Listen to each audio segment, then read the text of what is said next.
इसमें 2.5 लाख से 3 लाख युक्तियां हैं।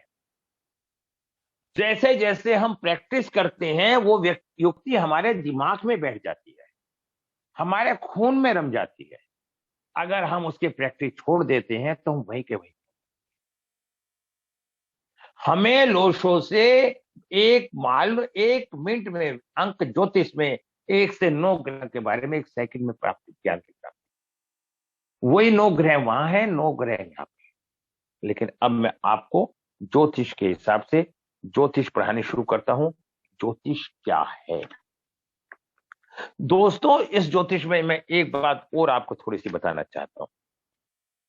हर ऋषि मुनि ने अपने अपने तरीके से इस बात को एक्सप्लेन करने का प्रयास किया है। इसलिए हम ये नहीं कह सकते क्या सच क्या है और झूठ क्या है। इसलिए हमें उन तथ्यों को पूर्ण रूप से इसलिए कहीं कोने में आके ज्योतिष के प्रति अभाग अज्ञानता हो जाती। जन्म कुंडली उस समय का नक्शा है, मैं पहले ही पढ़ा चुका हूं। जन्म कुंडली उस समय का नक्शा है जिस समय कोई मनुष्य शिशु उत्पन्न पैदा होता है। मैं आपको सिंपल वे में बताऊंगा, ना कि किताब की भाषा में। जब बच्चे का जन्म होता है, पृथ्वी पे बच्चा आता है, उस समय बच्चा किस लगन में बच्चे का जन्म होता है ये देखा जाता है। मैंने पहले भी बताया था, ये पृथ्वी 360 अंश का इसका वो स्क्वायर है और 360 अंश को 12 भागों में बांटा गया है, 12 राशियों में बांटा गया है। और 12 राशि, एक राशि 30 अंश की होती है। तो जब बच्चे का जन्म होगा वो किसी भी राशि में, किसी भी लगन में उस बच्चे का जन्म होगा, क्योंकि इसका जो वो है व्यास है वो 360 अंश।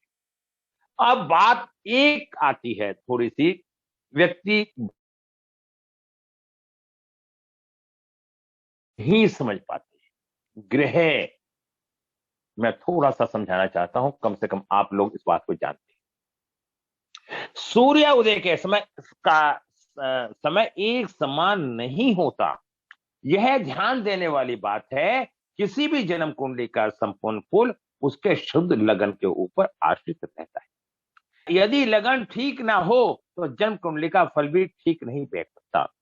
बालक के जन्म के समय कौन सा लगन वर्तमान है, इसका ठीक ठाक ज्ञान उस समय क्या वजह है, उसकी सही जानकारी मिलने पर ही हो सकता है।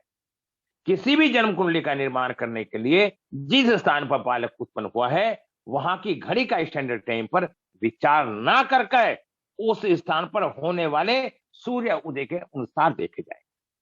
क्योंकि घड़ियों का टाइम तो एक स्टैंडर्ड टाइम से बंधा हुआ है, लेकिन सूर्य उदय होने का समय हर कंट्री का, हर हर एरिया का फर्क होता है।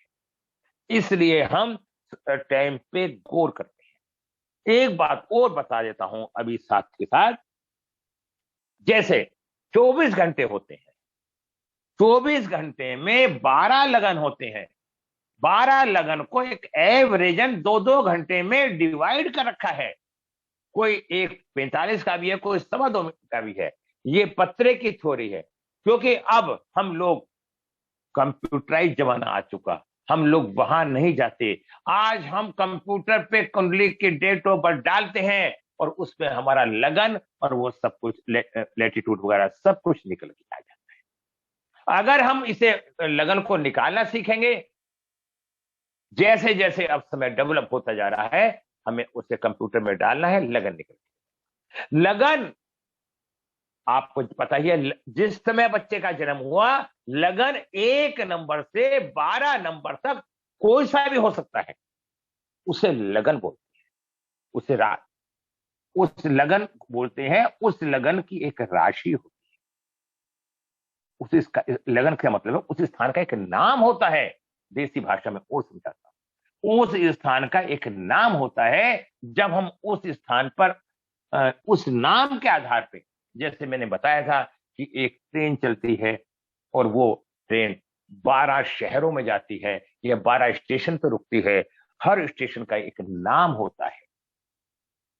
जो पहला स्टेशन होता है वो मेष राशि होती है और दूसरा स्टेशन होता है वृक होती है, और तीसरा होता है मिथुन होती है, चौथा होता है कर्क होता है, पांचवा होता है सिंह होती है, छठा होता है कन्या होती है, और सातवां होता है तुला होती है, आठवां होता है वृश्चिक होती है, और नौवां होता है धनु होती है, और 10वां मकर, और 11वां कुंभ, और 12वां मीन। इस तरह से 12 शहर बना लो, या ये मान लो कि एक प्रधानमंत्री है, उसने 12 भागों को डिवाइड कर रखा, 12 डिपार्टमेंट है। तो ये 12 डिपार्टमेंट, इन 12 डिपार्टमेंट के मालिक अलग अलग होंगे, अलग अलग व्यक्ति होंगे। आप किस तरीके से भी, जब आपको इतना ज्ञान हो जाएगा, और हर डिपार्टमेंट का अपना अपना कार्य अलग अलग होगा, ये यहां तक हमें जानना है, समझना है। ज्योतिष की पहले प्रथम कड़ी के आधार पर मैं बताया ज्योतिष क्या है। ज्योतिष स्तंभ 9 ग्रह होते हैं, 12 भाव और नक्षत्र होते हैं।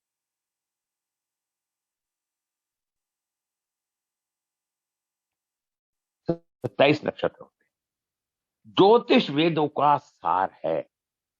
इसमें 9 ग्रह अपनी चाल चलते हैं। 9 ग्रह इस प्रकार से हैं: सूर्य, चंद्रमा, मंगल, बुध, गुरु, शुक्र, शनि, राहु, केतु। अब इन 9 ग्रहों को आप किसी भी किताब से पढ़ लो, सबका एक ही, आप समझे। आपको इन 9 ग्रहों के बारे में पूरा अभ्यास करना है। मैं आपको बहुत बारीकी से समझाने का प्रयास करूंगा, और ईश्वर ने चाहा तो आपको बहुत ऊंचाइयों पर ले जाऊंगा। ज्योतिष का, हाँ, ज्योतिष क्या है, पहले आज मैं इसी पे चर्चा कर रहा हूं। ज्योतिष का एक महत्व है। वेदों में ज्योतिष को एक महत्वपूर्ण स्थान दिया गया है। ज्योतिष में चक्षु की उपाधि दी गई है। नेत्र को चक्षु की उपाधि दी, जिससे वो देख सकता है। जिसे हम देख सकते हैं उसे ज्योतिष कहा गया है। ज्योतिष ज्ञान को भी कहा गया है। ज्ञान का मतलब क्या होता है? किसी चीज की जानकारी होना, और देखने का भी मतलब वही होता है। सब ऋषि मुनियों ने, सब हमारे ज्योतिष भाइयों ने, सब चीज ने एक ही बात को अपने अपने तरीके से लिखा है। बस समझना आप पे निर्भर करता है कि आप उसे कैसे समझें। ज्योतिष का विश्लेषण करके ज्योतिष के विषय में सभी ग्रहों का महत्व को समझाया है। उनके अच्छे बुरे परिणामों का विश्लेषण उपाय सहित किया है। हम 5000 सालों की पुरानी परंपराओं को आज भी दोहराते आ रहे हैं। मैं बार बार एक ही बात कहता हूं, जैसे समय बदलता गया वैसे वैसे परिस्थितियां बदलती गई, लेकिन हमारा ज्योतिष आज भी वही का वही है। जैसे जैसे युद्ध काल होते थे, युद्ध आज भी होते हैं, युद्ध पहले भी होते थे। पहले युद्ध ईंट पत्थरों से होते थे, आज युद्ध मिसाइलों से होते हैं। युद्ध आज भी होते हैं, पहले। अच्छा, तो मैंने बताने का मकसद यह है कि ज्योतिष नहीं बदला और सब चीज बदल गई। तो हमें ज्योतिष को आज के माहौल में, आज के परिवेश में धीरे धीरे बदलने का प्रयास करना है। ज्योतिष क्या है और क्यों उपयोगी है? ज्योतिष ग्रह, नक्षत्र, राशि आदि के मनुष्य पर पड़ने वाले प्रभाव का अध्ययन शास्त्र है। ज्योतिष सूर्योदय, ग्रहण, बोधक शास्त्र। दूसरे शब्दों में हम ज्योतिष को सामाजिक ब्रह्मांड शास्त्र भी कह सकते हैं। अनुमान के अनुसार यह 3000 वर्षों से ज्यादा पुराना विज्ञान है। कोई 3000 कहता है, कोई 5000 कहता है, तो इस विषय में हमें कंट्रोवर्सी में नहीं पड़ना। ज्योतिष शब्द संस्कृत का एक मूल शब्द है। बहुत से विद्वान इसे ज्योतिष अर्थात ईश्वर का प्रकाश कहकर विश्लेषण करते हैं, करने का, समझाने का प्रयास करते हैं। ज्योतिष का अर्थ प्रकाश की, ज्योतिष का अर्थ है प्रकाश पृथ्वी पे पड़ना। सिद्ध होता है यह तर्कशास्त्र की दृष्टि से भी युक्ति संगत है। ज्योतिष को भविष्य का ज्ञान करने वाला शास्त्र भी माना जाता है। ज्योतिष समय और मानव के आर पार देखने की कला है। किसी भी चीज को आर पार देखना, ठीक है। इसमें भूतकाल, भविष्यकाल, वर्तमान काल, तीनों कालों को जाना जा सकता है। मनुष्य का व्यक्ति स्वभाव, प्रकृति, गुण, दोष, रोग, विकार आदि को भी ठीक तरह से जाना जा सकता है। क्या ज्योतिष अंधविश्वास है? आधुनिक आधुनिक लोगों की यह धारणा है, बहुत से लोग इस बात को मानते हैं, ज्योतिष अंधविश्वास मात्र पंडितों की कमाइयों का धंधा है। लेकिन यह भी सत्य है, ऐसी धारणा उन्हीं व्यक्तियों की है जिन्होंने ज्योतिष का अध्ययन नहीं किया, केवल सुना ही सुना है। किसी प्रणाली को जानने और समझे बिना उसके विषय में कुछ भी कहना प्राचीन अथवा आध्यात्मिक से संबंधित बुद्धिमत्ता से नहीं, उसका विरोध केवल इसलिए करना प्राचीन अथवा आध्यात्मिक संबंधित बुद्धिमत्ता से नहीं। दो सत्ता विषय पदार्थ को जानकर उनके संबंध में पूर्व ज्ञान प्राप्त करके भी हम उनकी तुलना कर सकते हैं। हम किसी को महान या निम्न कहने का अधिकार नहीं है। सत्य हमारी पसंद का हो यह जरूरी नहीं। सत्य क्या है? ज्योतिष के संबंध में मतभेद और उनके कारण, किसी भी मतभेद का एकमात्र कारण ज्ञान,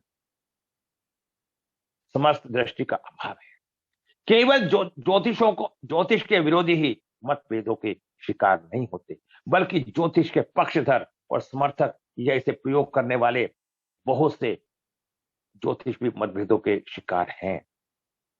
आगे बढ़ने से पूर्व इन मतभेदों को हम इनके कारणतः निवारण का भी प्रयास करने का प्रयास करेंगे। साथ ही जिज्ञासु में और साथ में बताएंगे मतभेदों में विरोध। ज्योतिष अंधविश्वास है, यह निराधार। ज्योतिष मात्र कर्म कांड अथवा पंडों का आजीविका का साधन है, अन्यथा जीवन में उपयोगी नहीं। ज्योतिष कल्पनाएं अर्थात ठगने की विद्या। हर व्यक्ति ने हर बात को अपने अपने तरीके से पेश, मतभेदों को पढ़ा। ज्योतिष केवल ग्रहों की गतियों का गणित है। ज्योतिष ईश्वर का प्रकाश है, परिपूर्ण है एवं दोष रहित है। ज्योतिष द्वारा पूर्व निश्चित भाग्य को बदला नहीं जा सकता। ज्योतिष एक स्वतंत्र विज्ञान है और ज्योतिष सर्वज्ञ है और रहेगा। अब मैं आपको अपने शब्दों में थोड़ा सा बताना चाहता हूं। ज्योतिष एक साइंस है। जब आज के परिवेश में क्या कोई व्यक्ति किसी के लिए भी फ्री में कोई कार्य करता है? मेरे तो पंडित अगर कोई कर्म कांड करता है, पूजा करता है, पाठ करता है, किसी के लिए दुआएं देता है, मेरे जजमान का भला हो, और उस ईश्वर से प्रार्थना करता है, हम हिंदू संस्कृति ईश्वर को मानती है, तो क्या वो बुरा करता है? क्या उसके बदले में उसे पारितोष नहीं मिलना चाहिए? मैंने देखा, मैंने व्यक्तिगत अनुभव बता रहा हूं, विचार बता रहा हूं, मैंने देखा लोगों पंडितों को पैसा नहीं देना चाहते, नहीं चाहते, और वो सारा काम करवाना चाहते हैं, भगवान को अपने घर में बिठाना चाहते हैं, लेकिन पैसे देने के नाम पे पंडितों को कुछ नहीं दिया जाता।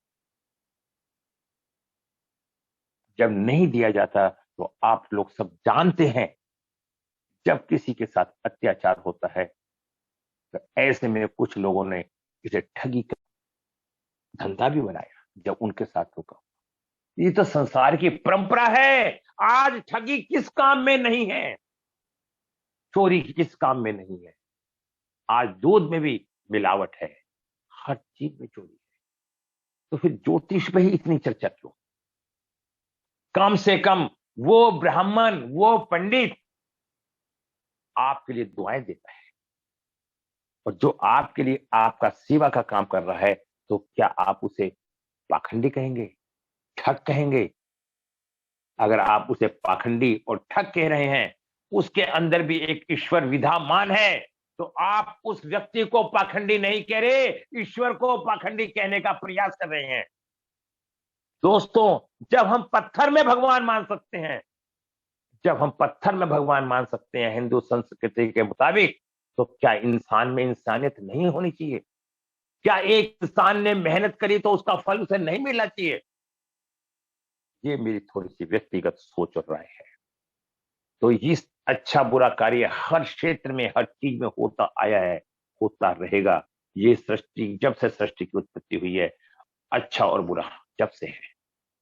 सतयुग में भी था, द्वापर में भी था, त्रेता में भी था, और कलयुग में भी। जो युग आता है उस युग में उसकी मात्रा बढ़ जाती है, कलयुग में शोषण ज्यादा होता है। तो कहीं इसके विषय में कुछ बोलेंगे आप? 2 मिनट के विचार देंगे अपने। ज्योतिष का भविष्य का ज्ञान करने वाला शास्त्र ही माना जाता है, परंतु यह अर्ध सत्य है। इसमें वर्तमान और भविष्य जैसे तीनों का ज्ञान जाना जा सकता है। ज्योतिष को समझने के लिए मात्र शब्दों पर विचार करना पर्याप्त नहीं, इस विषय में विस्तृत गहन चर्चा और इस संदर्भ में भ्रांतियों का खंडन भी आवश्यक है। ठीक है, मैंने आपको बताया दोनों प्रकार के भ्रांतियों का मूल कारण क्या है। किसी अंग विशेषज्ञ के संपूर्ण मान लेने का भ्रम, दूसरे शब्दों में अज्ञान एवं अज्ञान है। केवल प्रत्यक्ष को ही प्रमाण माना जाता है। आज की तारीख में हर व्यक्ति एक दूसरे को दोषी ठहराता है, केवल प्रत्यक्ष को ही प्रमाण माना जाता है। पूर्व जन्मों की मान्यताओं के प्रति अविश्वास, कालांतर में होने वाली परिवर्तनों पर ध्यान न देना तथा प्राचीन सिद्धांतों पर, हम पूर्व जन्मों के सिद्धांत को हर व्यक्ति नहीं मानता। क्या कभी कभी आप लोग ये नहीं सोचते, अगर कोई किसी के सानिध्य में आता है, आज हमारी क्लास में बापूजी हैं, बापूजी लॉकडाउन में आए थे, मैं इन्हें नहीं जानता था, ये मुझे नहीं जानते थे, इनके पास मुझे बार बार नहीं, एक पैसे की भी परेशानी थी, मैंने इन्हें फौरन कहा आप क्लास में आ जाओ, जब होंगे जब दे देना। इनके साथ 3 व्यक्ति आए थे, मुझे आज भी याद है, सकारात्मक और नकारात्मक दो ही तो हैं, अच्छी और बुरी। जो नकारात्मक सोच के व्यक्ति होते हैं वो सारी बातें नकारात्मक करते हैं, और जो सकारात्मक के होते हैं तो वो सारी बातें सकारात्मक की करते हैं। तो दोस्तों, अब मैं ये आपको बता चुका, इसलिए हम किसी भी चीज को अच्छा, बिना प्रमाण के हम किसी बात को अच्छा बुरा कहने का हमें कोई अधिकार नहीं। आज ट्रेन में कोई भी चोरी कर लेता है, आज कोई भी सामान लेके भाग जाता है, आज क्या चैन मोबाइल लोग छीन के भाग जाते हैं, तो क्या हर चीज गलत है? ये तो सत्य है। तो एक पंडितों पर ही दोष क्यों? मेरा मानना है, मैं कर्मकांडी ब्राह्मण नहीं हूं, मैं पूजा पाठ नहीं करता हूं, करवाता हूं, एक मेरा एक व्यापार है, लेकिन उस व्यापार के पीछे किसी का तो भला है ना। वो 10 आदमी, वो 2 आदमी, वो 25 आदमी 5 घंटे बैठ के उस व्यक्ति के लिए जो बीमार है उसके लिए दुआएं मांगते हैं, हे भगवान इसको ठीक कर दे। क्या किसी के घर कोई परेशानी हो, क्या कोई घर का व्यक्ति घर के व्यक्ति के लिए कोई दुआएं मांगता है? कोई टाइम निर्धारित करके दुआएं मांगता है क्या? चांदनी बताओ, चांदनी। हाँ जी सर। कोई किसी के लिए आज की तारीख में कोई किसी के लिए दुआ मांग रहा है क्या? नहीं सर, सबको अपना अपना है। अपना है। अगर तो हम ब्राह्मणों को पैसे देके ये कार्य करवाते हैं तो हम कौन सा गुनाह? हम मजदूर को पैसा देके अपने घर की कोई काम नहीं करवाते क्या? क्या करवाते मजदूर हैं। को हाँ, मजदूर को पैसा देके हम घर की सफाई नहीं करवाते क्या? क्या मजदूर को पैसा देके हम आज की तारीख में घर पे खाना नहीं बनवाते क्या? बर्तन नहीं मंजवाते क्या? तो फिर पंडित की ही कमाई पे ध्यान क्यों? हम लोग इतने भ्रमित हो चुके हैं, ये हमारी नकारात्मक सोच है। हम दूसरा व्यक्ति खा रहा है, उसे खाते देख के खुश नहीं, हम नकारात्मक सोच उत्पन्न करते हैं। गलत तो नहीं कहा? तो अब ये तो मैंने आपको मूल भाव पढ़ाया, अब इसके बाद में आपको ग्रहों का ये मैंने बेस बताया, ठीक है। अब ज्योतिष कैसे सीखते हैं मैं इसका सेकंड सेशन में वो पढ़ाया, फिर एक एक इसकी हो जाएगी, इसकी ना मैं आपको लगातार वीडियो बना के दूंगा जिससे कोर्स में आप पे काम आए। मुझे ना ये इच्छा है कि व्यक्ति कम है ना, देखिए वैदिक को हर व्यक्ति पढ़ना नहीं जानता। अब अभी आपने देख लिया कल, वैदिक के लोशों के अंदर सारी कमियां निकल रही हैं, फिर भी हम कमियों को ज्यादा महत्व दे रहे हैं ना। तो ये हमारी आज की नेचर है, हम कमियों को अच्छा नहीं करना चाहते, हम कमियों को बढ़ावा देना चाहते हैं, और जहां अच्छा हो रहा होता है।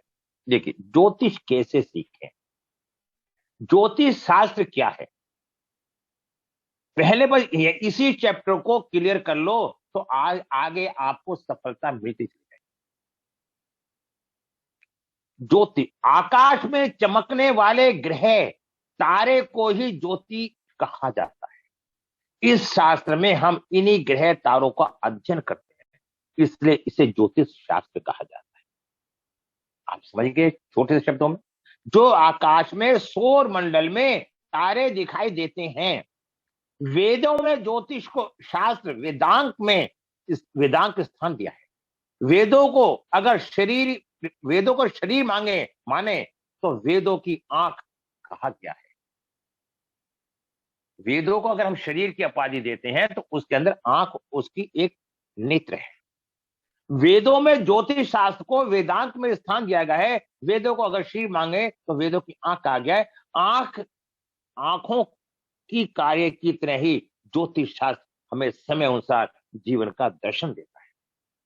जिस तरह से आंखों से हम अपने बारे में अनुभव करते हैं, समय उठते हैं, टाइम देखते हैं, अपने कार्य करते हैं, उसी तरह ज्योतिष को वेदों में एक जीवन दर्शन कहा गया है।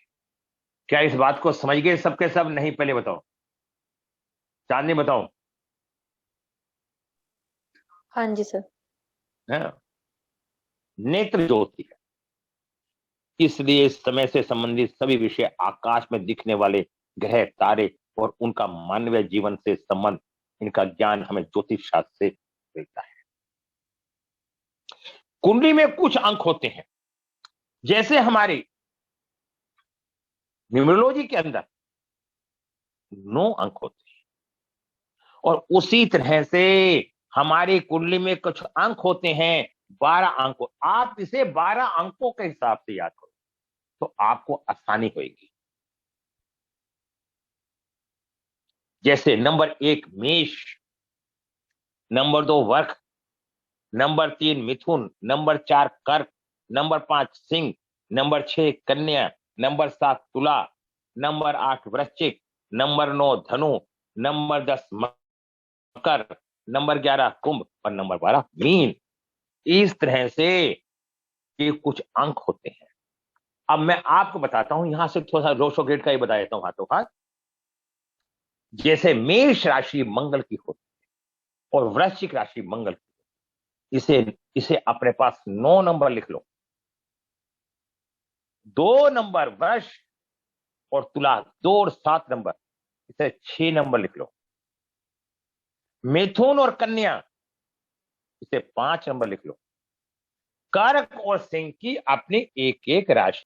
वृश्चिक, अब धनु और मीन, इनका स्वामी बृहस्पति होता है, और कुंभ और मकर, इनका स्वामी शनि होता है। इस तरह से 7 ग्रह होते हैं और 12 राशि होती हैं। 5 ग्रहों की 2-2 राशि होती हैं, एक सूर्य और चंद्रमा की अपनी एक एक राशि। इतनी बात क्लियर हो गई सबकी? ये अंक नहीं, 12 राशियों के नंबर होते हैं, क्योंकि हर राशि उनके नंबर से जानी जाती है। अब जैसे लगन के अंदर 12 लिखा होता है तो आप फौरन कहते हैं कि मीन लगन है। अभी यही समझा देता हूं आपको सारी बात, ये आगे परेशानी आती है। अब आप कोई कुछ पूछना चाहते हैं, लगन को कैसे हम जज करेंगे? लगन के अंदर अगर 5वीं राशि बैठी है तो उसे क्या बोलेंगे? जिसे नहीं पता वो बोले, जिसे नहीं पता वो बोले, जिससे कि सब सीख जाओगे। मैं अभी सिखा दूंगा, सबको सिखा दूंगा। बोलिए। सिंह राशि कहलाई। सबको पता है? जिसको नहीं पता वो बताओ, मैं उसे समझा देता हूं। क्या ये 12 राशियों के बारे में सबको पता है? 12 नाम के बारे में ये बताओ, बताइए। 12 राशि के बारे में पता है विजय जी आपको? 12 नाम? जी जी गुरु जी मालूम। और बापू जी आपको ही पता होगा। 12 राशियों में जो भी नंबर जहां पे होगा हम उसे बोलेंगे मेष लगन है, वृष लगन है, मिथुन लगन है, कर्क लगन है, सिंह लगन है, कन्या लगन है, तुला लगन है, वृश्चिक लगन है, धनु लगन है, मकर लगन है, कुंभ लगन है, मीन लगन है। इस तरह से हम 12 लगनों के बारे में बताते हैं। ठीक है, क्लियर होगी बात ये? आगे तक के लिए क्लियर हो गई। हमारी जन्म कुंडली में हम लगन कुंडली के नाम से जानते हैं, यही आपका मुख्य कुंडली होती है। जब आप ये लगन जान जाएंगे, 12 राशि है, 30 अंश का है, 360 अंश का हमारा व्यास होता है पृथ्वी का चित्रपट। समझ रहे हैं आप जैन साहब? जी जैन जी, साहब, वो उसका तो पता है, क्यों लग्न भर का पूछना था मुझे, लग्न का लगन में जितनी दूरी पे लगन होगा अपने क्षेत्र में, उतने अंश आ जाएंगे। अगर आपको 1 किलोमीटर जाना है अपने घर से, और जितनी दूर चलेंगे उतनी दूर का पैमाना आप नाप लेंगे ना, कितनी दूर चले हैं। नहीं समझ में आई जी बात? आई या नहीं आई? जी गाड़ी चल रही है, 2 घंटे का सफर है, 1 घंटा हुआ है गाड़ी चलते हुए, और गाड़ी रुकी जहां जिस टाइम उस बच्चे का जन्म हुआ, तो गाड़ी रुकी तो वो 15 अंश पे आ गया, मोटा मोटा। अब कोई भी ग्रह और कोई भी, जैसे बच्चा और बूढ़ा बेकार होते हैं, एक समान होते हैं। 4 अंश तक, ऊपर से 27 अंश के बाद ग्रह की इंपोर्टेंस कम हो जाती है। जैसे बच्चा कुछ नहीं करता और बुजुर्ग कुछ नहीं करता। 5 अंश से लेके 20 अंश तक ग्रह काफी एक्टिव रहता है। समझ रहे हो जैन साहब? नहीं समझ रहे? ये तो बहुत सिंपल सी बात है, बहुत सिंपल है। और आप तो एक डायरेक्टर से हो, रिटायर हो, तो आपको तो कॉमन बात है। अब इसलिए अंशों पे हमें कोई विशेष ध्यान देने की आवश्यकता नहीं है। ये प्रोडक्शन के टाइम काम आएगा, जब तक आप प्रोडक्शन तक पहुंचोगे, जब तक ये सारी बातें सीख चुके होगे। अब आपको जो सीखना है वो सीख नहीं रहे, और हम वो सीख रहे हैं जो अपने आप आ जाएगा, तो हम अपना टाइम वेस्ट करते हैं। अब आपको मालूम हो गया अब कोई अंश कितना होता है। अंशों पर ज्यादा ध्यान ना दें। अंश प्रोडक्शन करने पे, जब कुंडली देख के किसी के बारे में कुछ प्रोडक्शन करनी है, ज्योतिष शास्त्र में 3 बात: राशि, ग्रह, भाव। ज्योतिष में 3 ही है। राशि के बारे में आप जान गए ना, 12 राशि होती हैं। 12 राशि स्थिर है। जैसे रेलवे स्टेशन एक जगह पे बने होते हैं, कहीं उठा पटक तो चलते तो नहीं स्टेशन, ये चलते हैं? बताइए। नहीं चलते। राशियां स्थिर हैं। जब राशियों के पास से, उन स्थानों के पास से आपकी ट्रेन गुजर रही है, और कहीं पे कोई बच्चे का जन्म होता है, ट्रेन वहीं रुक जाती है, तो वो ही राशि बन जाती है। समझ गए मेरी बात को? 12 राशि स्थिर रहती है, 12 भाव भी स्थिर रहते हैं। अब आपको 12 राशि, 12 मकान, 12 डिपार्टमेंट, आप खुद सोचिए, डिपार्टमेंट फिक्स होते हैं या स्थायी होते हैं? जैन साहब, आप तो सरकारी नौकरी में रहे हैं, डिपार्टमेंट फिक्स होते हैं ना? डिपार्टमेंट स्थायी हाँ, रहते जी। बस। और उनमें जो सामान है वो भी फिक्स रहता है ना, किस डिपार्टमेंट जी क्या क्या काम होगा, जी यही फिक्स होता है ना। जी। वो भाव होते, समझ गए? 1 मिनट में समझा दिया मैंने आपकी भाषा में। अब 9 ग्रह होते हैं। 9 ग्रह कौन है? 9 मनिष्ठर है, और मनिष्ठर भ्रमण करते रहते हैं। जो मनिष्ठर होता है वो एक जगह बैठता है, भ्रमण करता है, ये बताइए। घूमते रहते इसी तरह से ग्रह घूमते रहते हैं। इतने अच्छे तरीके से जैन साहब कोई नहीं बताएगा, ना कोई बताता। और मैं समझता हूं कि आज जो मैंने बता दी सारी बातें दिमाग में बैठ चुकी होंगी सबके। विजय जी, गलत तो नहीं बोला? जी नहीं, बहुत सही समझ हाँ, में आ गया, पूरा पूरा। आप बिल्कुल क्लियर हो गए एक बात। जी जी बिल्कुल। हाँ, अब 9 ग्रह होते हैं। हर ग्रह का मालिक अलग अलग होता है, और हर ग्रह का जो मालिक अलग अलग होता है, उसके डिपार्टमेंट भी अलग अलग होते हैं। अब जब वो दूसरे के डिपार्टमेंट में जाते हैं, अब यही बताता हूं, जब दूसरे के डिपार्टमेंट में जाएंगे और वो शत्रु है, अगर कोई एक डीएम एसडीएम शत्रु के एरिया पहुंच जाए तो उसका प्रभाव कैसा होगा? चांदनी बताओ। सर अच्छा नहीं होगा। ऐसे ही जब कोई ग्रह शत्रु ग्रह में बैठ जाता है तो उसका प्रभाव बिगड़ जाता है। और यदि कोई ग्रह अपने घर में जाके बैठ जाएगा तो विजय जी कैसा प्रभाव देगा? पॉजिटिव रिजल्ट आएंगे यही अपने समझने यही समझने वाली बात है। मित्र के यहां बैठेगा तो सम की स्थिति होगी, शत्रु के यहां बैठेगा तो खराब स्थिति होगी, और अपने घर बैठेगा तो अच्छे फल देगा। जब तक हमें यही नहीं पता और 9 ग्रह कौन से हैं, 12 भाव कौन से हैं, या 12 राशि कौन सी है। अब जिस तरह से अलग अलग डिपार्टमेंट हैं, हर डिपार्टमेंट का अपना अपना कार्य अलग है। अब हमें ये चेक करना है कि उस डिपार्टमेंट में क्या क्या कार्य होता है। अब हम इस तरह से आगे अभी चलते हैं। हर कुंडली में इन्हीं योगों को क्या करते हैं, इन योगों को हम डिसाइड करते हैं। ज्योतिष शास्त्र एक कोड शब्द है। ज्योतिष शास्त्र एक कोड है, शब्द है। जैसे हम कोई रेलवे स्टेशन है, ज्योतिष शास्त्र एक शब्द है। कुंडली में राशि ग्रह भाव इन तीनों का आपस में संबंध देखकर, इन तीनों के आपस में संबंध देखकर, उनके आपसे योग देखकर, और फिर इन सभी को कॉम्बिनेशन देखकर स्थान काल सामाजिक स्थिति को समझते हुए शास्त्र नियम अनुसार अर्थ निकाले जाते हैं। क्या समझ गई बात को भी यार? जब तक हमें इन तीनों का ज्ञान नहीं होगा, कौन सा भाव है, कौन सा ग्रह है और कौन सी राशि है, तीनों के आपस में क्या संबंध है, तो क्या हम सही बता पाएंगे जैन साहब? नहीं सर। बस, तो जब तक हम इनकी पढ़ाई नहीं करेंगे अच्छी, जब तक हम ज्योतिष शास्त्र नहीं सीख सकते। इसके बाद दशाएं गोचर की मदद से हम समय ज्ञात करके कब क्या होगा यह निर्णय लेते हैं। प्रैक्टिस, टोटल प्रैक्टिस है। मुख्य कुंडली, लगन कुंडली, उसके साथ ही राशि कुंडली का भी महत्व होता है। अब लगन जो भी बन गया, जहां पे हमारा जन्म हुआ, अब ये भी समझा देता हूं आपको, जहां पे भी हमारा जन्म हुआ वो लगन है, ठीक है।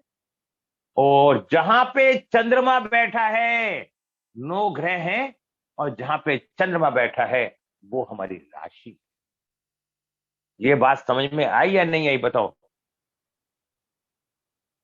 देखिए, अब इसके अंदर 27 नक्षत्र होते हैं। 27 नक्षत्रों के बारे में 2.25 नक्षत्र होते हैं। 27 नक्षत्रों को 12 में डिवाइड कर लो, और एक नक्षत्र में 4 चरण होते हैं। जब हम माला का जाप करते हैं तो सब नक्षत्रों से होकर गुजरता है, 108 इसलिए कहा गया है। और जब 4 चरण होते हैं, 4 चरण का स्वामी अलग अलग होता है। अब उनसे राशियां निकलती हैं। अब जिस नक्षत्र में आपका जन्म है, उस नक्षत्र के स्वामी के आधार पर आपका नेचर होगा। राशि तो है ही है। बताना चाहता हूं, जो 12 डिपार्टमेंट हैं, तो हर डिपार्टमेंट अलग अलग है। एक अग्नि का है, एक पानी का है। अब जो अग्नि में काम कर रहा है तो गुस्से वाला होगा, जो पानी में काम कर रहा है तो ठंडा होगा, जो कोयले में काम कर रहा है तो वो काला होगा, और जो ईंटों में काम कर रहा है तो लाल होगा।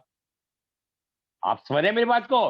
तो लगन के मुताबिक ही व्यक्ति के चित्र का, व्यक्ति के शरीर का निर्माण होता है। सृष्टि ने जहां की जलवायु होती है उसका प्रभाव होता है उसके ऊपर, और वैसा ही खान पीन होता है व्यक्ति का जिस क्षेत्र में रहता है। तो इसलिए किसी को दोष देना व्यर्थ है कि ये व्यक्ति सही है या गलत है, ये बुरा है या अच्छा है। नंबर 1 अश्विनी, और नंबर 10 मघा, और नंबर 19 मूल। इसका स्वामी होता है केतु। ऐसा व्यक्ति जीवन में तड़फन महसूस करता है। ये ताकत होती है। अश्विनी, मघा, मूल, इसका स्वामी होता है केतु। अब भरनी, पूर्वफागुनी, पूर्वाषाढ़ा, नंबर 2, 2, 11, 20। दूसरा होता है भरनी, फागुनी, पूर्वाषाढ़ा, इसका स्वामी होता है शुक्र। और नंबर 3 कृतिका, फागुनी, उत्तराषाढ़ा, ये लिखने का तरीका है जिससे हमें जल्दी याद हो जाए। इसका स्वामी होता है सूर्य। जब सूर्य स्वामी होगा तो ऐसे जातक की सरकारी नौकरी लगने में बड़ी संभावनाएं होंगी। अब हम कई बार पूछते हैं कि सरकारी नौकरी लगेगी नहीं, तो हम ये देखते हैं कि उसका जन्म किस नक्षत्र में है। जैन साहब, क्लियर हो रही है बातें सारी? जी सर, जी सर।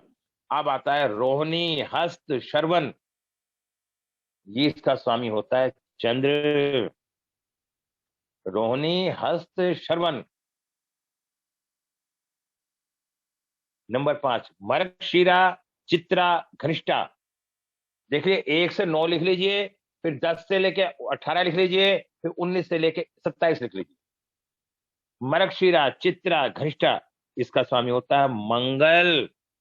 अच्छा जी। आद्रा, स्वाति, शतभिक्षा, इसका स्वामी होता है राहु। पूर्णवसा, विशाखा, पूर्व भाद्रपद, इसका स्वामी होता है गुरु। पूर्णवसा नक्षत्र मेरा है जिसका स्वामी गुरु है। मैंने जीवन में नहीं सोचा था कि मैं कभी क्लासों में पढ़ाऊंगा, और बृहस्पति ने गुरु बनाने का काम अपने आप कर दिया। चांदनी, सुन रही हो? बिल्कुल सर, बृहस्पति तो है ही ज्ञान का कारक। और मेरा जो नक्षत्र का स्वामी है पूर्णवसु है। और आप लोग, मुझे नहीं पता कि आप इस बात को कितना कहेंगे, वीडियो देखते हैं या जैसे भी हैं। आज हमारी चर्चा ये तो है कि हम अच्छी तरह समझाते हैं, पूरा ज्ञान देते हैं, और कभी गुरु होने के नाते व्यवस्था तो चाहते हैं, हम कभी किसी को मना भी नहीं करते। पुष्पा, अनुराधा, पुत्र भाद्रपद, इसका स्वामी होता है शनि। अश्लेषा, ज्येष्ठा, रेवती, इसका स्वामी होता है बुध। अब ये 9 के 9 ग्रह हैं और 27 नक्षत्र हैं। आपको इन्हें सबको कंठस्थ याद करना पड़ेगा। अब कंठस्थ याद नहीं हो पाते, किस किस को कंठस्थ याद करेंगे? तो हमें किताब का तो सहारा सबको लेना ही पड़ेगा।